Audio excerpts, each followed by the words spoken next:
Um outro mercado que seguro está interessante para nós por passar é cifrando é o mercado de Holanda,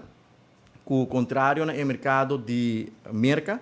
e acaba de luna de januário, não obstante que o ano abre relativamente slow para turismo de nosso país, o mercado de Holanda sim há uma recuperação bastante rápido. E essa aqui está de bina hecho que o holandês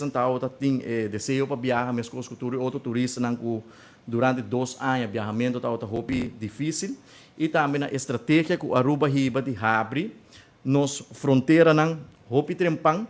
e de maneira safe e segura essa que conduzir que o viajero então tem confiança para viajar bem Aruba e por mira o de luna de januário acaba o mercado de Holanda a recuperar 98% e assim a recuperação já acaba em fevereiro a surpassar nível de ano 2019 e o mercado aqui é um mercado crescente para sobretudo o luna nanco assim que consecutivamente nós não somente chega a nível de back, sino nos a surpassar o nível de ano 2019, qual seguro de maneira está algo remarcável para Aruba a bounce back assim na lihe. E, as a matter of fact, Aruba está de 2 países no mundo, no momento aqui, com mais lihe a recuperar seu turismo. É o primeiro país que recuperar seu turismo. Mais lihe que Aruba está Bahrein, e Aruba está posicionado mesmo de 2 países, e o resultado que nós estamos compartilhando está ilustrar essa aqui.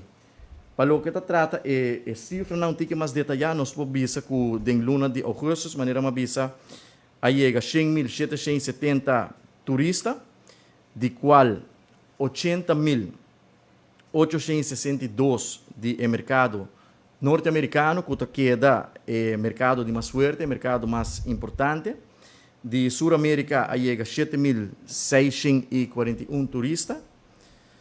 De Europa, aí chega 9.701.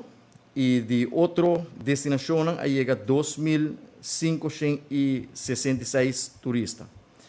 Se nós passa riba promê 8 lunas de ano, de januário até agosto, nós por mira que Aruba a receber 736.741 turistas e de promê 8 lunas de ano 2019 nós recebemos 764.332 turistas e com essa aqui nós mira que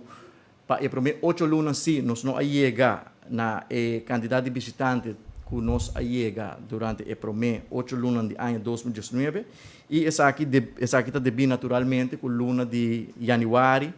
e fevereiro e março ainda está outra luna bastante slow em comparação com o ano 2019 e nós também a tendência aqui a cambiar sim de luna de abril até agosto caminha nos a chega back na nível e te hasta surpassar o nível de ano 2019.